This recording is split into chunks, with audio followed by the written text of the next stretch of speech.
Basically, this is just a non-expert trying to capitalize on a trendy topic, and I'm going to try to do this more often. So I think humans will win, because, like, think about the way people play characters in video games. Like when they're teaming up for a boss battle, they're they're not going to try and leave the fight. Like, even if the boss is way stronger one on one, they're going to move out of the way of the hits, but so they can eventually move to strike again. Like their goal is to they're fully committed to winning. They're not going to kill the boss immediately, but they are wearing the boss down bit by bit. And like when the boss's health is low, they're all going to jump in and start hitting and stuff. They're going to try to find a way to win. Like if death was not something people were concerned about, and we're talking about that level of commitment. Like if we consider, and by the way, if we consider the fact that humans are going to be scared, we would have to consider the fact that the gorilla will also be scared. You can't just assume that the gorilla is like controlled by Bobbity, like a Majin Vegeta type of gorilla, because you would have to assume that about the humans, right? And gorillas are not the most durable things ever. They're not impervious to physical strikes. You can definitely bruise them. Nobody can leave the fight if they were locked in and they just had to, like, either the gorilla had to be like eliminated or all 100 humans. Like, let's say this, a bloodlusted human. Let's talk about this. What if you were a father and you saw like your daughter was dating a boy who was like 18 or 19 in college, and you saw the boy like full on just slap your daughter or just punch your daughter, and she runs off like she's going to be okay, but you just saw this, and this is the first time someone ever put their hands on your daughter, and he has the power to go Hulk mode, and his one power is to turn into a giant gorilla, and he turns around and sees you, and he's going to be like, "Oh, you're her dad, right? Are you going to do something about it? You want to hit me? Go ahead and hit me." Then he rips off his shirt, goes into gorilla mode, just like a regular normal gorilla, like the biggest fully grown male silverback. And then your one power is to summon 99 other versions of yourself, so 100 of you in total if you're a full able-bodied man. And if you don't have a daughter, just assume that not even a slap, just he full on, just closed fist, full on punched your mother or your grandmother or your little sister or something, and he goes gorilla mode.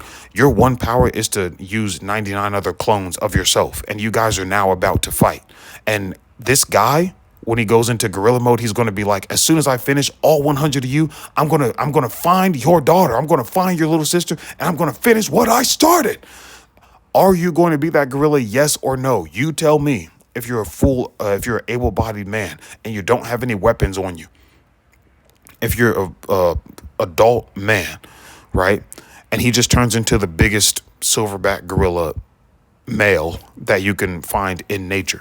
We're not giving them any extra stat boost because people are talking about how the gorilla's going to do this. RDC World was talking about was trying to take away the fact that they're going to get tired. Like, no, that's ignorant. Like, that is something you have to consider. The gorilla's legitimately going to get tired.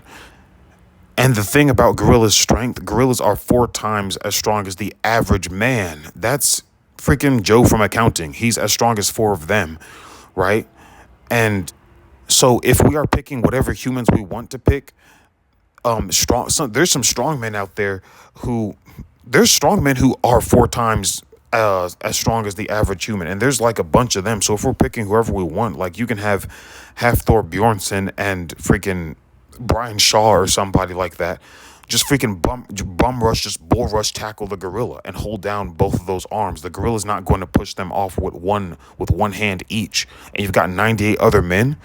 Like, people were talking about, like, there's so many wrestlers like Francis Ngannou. You can just pick anybody in there. If you're picking just modern people in the present day in 2025, there's so many people you could pick. Like, you could come up with 20 fighters, 20 wrestlers and stuff, people who are super massive and strong and very athletic, and like just 20. And then you realize you still have 80 people left, like 80 more roster spots. Like, you can use that same size roster and do it 4 more times, right? That would be 1/5 of the roster. Imagine like 20 of the biggest modern fighters and athletes and strong men. Somebody with long reach could certainly be great. I mean, you could come from behind and like definitely go for the eyes, because the gorilla only has 2 eyes. And I feel like taking out one of those eyes would immediately take the will to fight out of the gorilla. But again, if the gorilla's bloodlusted, the humans would have to be bloodlusted as well. I think that would just be the most fair assessment. The gorilla is normal. The gorilla has a gorilla's stamina. The humans have human stamina. Nobody gets a stat boost, but we just only thing we can play around with is their will to fight. But we have to consider gorillas feel fear as well. Gorillas do not fight. They're not aggressive. They're not brolic. They don't escalate stuff. If you're around a gorilla, they beat their chest and like walk towards each other and stuff like that. And if somebody tall was to like go for the eyes, they would have to come from behind. Because if you try and reach for the gorilla from the front, you could most likely mess around and lose that arm. But then again, we keep assuming that the gorilla wants to fight. But okay, let's just go off of that, which means we assume the humans want to fight as well. But yeah, somebody who can grapple can like get on the gorilla's neck, not to choke it out, but just to like mess with it and stuff like that. And if those two big guys hold it down, like I mean that you've already got 98 other people. But and when the gorilla's on all fours or even standing up, it's surrounded. Like somebody can come from behind and kick it in the nuts or something like that. So, and let's say we can't just handpick people. If it's going to be average men, if some of them are a little bit below average height, some of them would have to also be above average height. Like it would have to be an even distribution of humans, but on average, it would have to be just the average man. And it's like, yeah, we don't give the gorilla additional stats. They would still have to get tired. All that running and jumping stuff, like gorillas don't have endurance anywhere near humans. Like it's going to be gassed out. It's not even going to be able to lift those massive arms. Like, and if they have killing intent and the humans do as well, I mean, it's really not happening. And humans can still strategize. Humans, do we have the opportunity to plan? Like all 100 humans can huddle up together for 5 minutes before the fight. The gorilla can strategize too, but I mean, they'll just be by themselves. And gorillas are like probably as about as smart as like 6 or 7 year olds human children. I mean, I heard about gorillas learning. I heard about that one. Is it Popo? Popo, the one gorilla who learned sign language. But we're still talking about 100 humans, so that far eclipses the strategy aspect. And it's like we're talking. People are assuming that, again, giving extra stats, assuming the gorilla is going to like grab one person and spin around like a gorilla is going to fight strategically.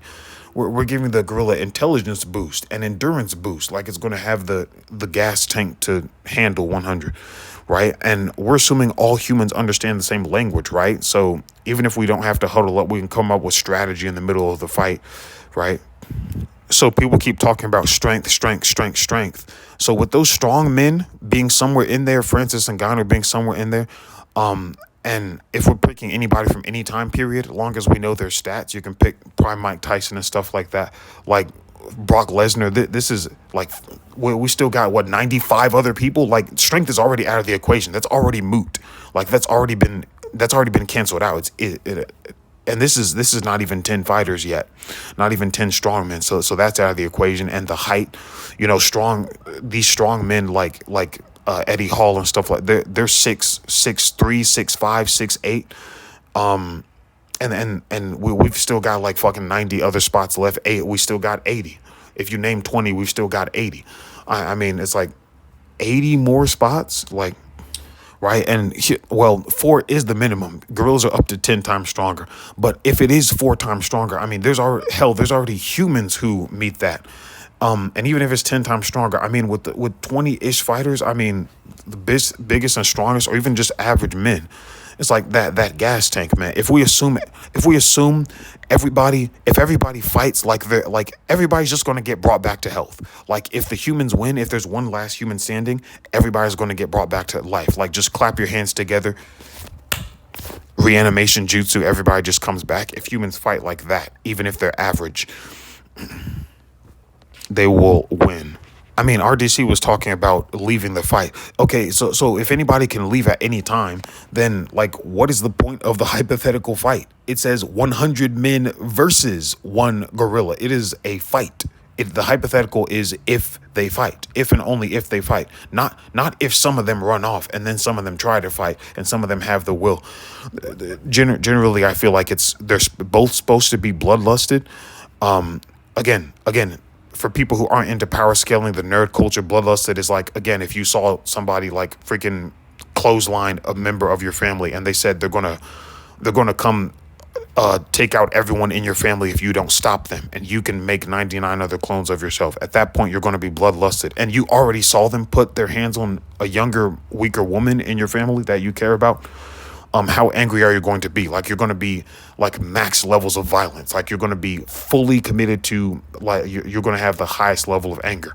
It's not even like 99%, not even 100%. It's going to be off the charts, like triple question mark, like Mob Psycho type stuff, that level of anger, right? If you're like that and there's 100 of you, even with your normal stats, and this guy who just like punched her turns into like a regular biggest male silverback gorilla, and we're assuming you can't leave the fight, because I mean, if anybody can leave at any time, if you're never going to throw a punch, why not just say 90 versus 1, 75, 50? If we can leave at any time, the whole argument is moot.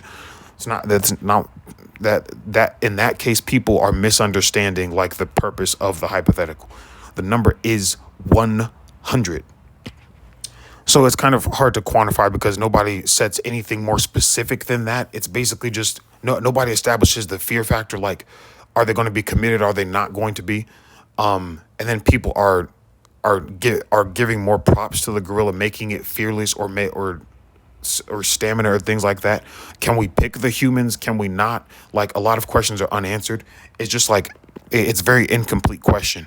It's pretty much just the biggest silverback male gorilla you can find, like the biggest male gorilla you can find, point blank period, versus 100 grown unarmed men.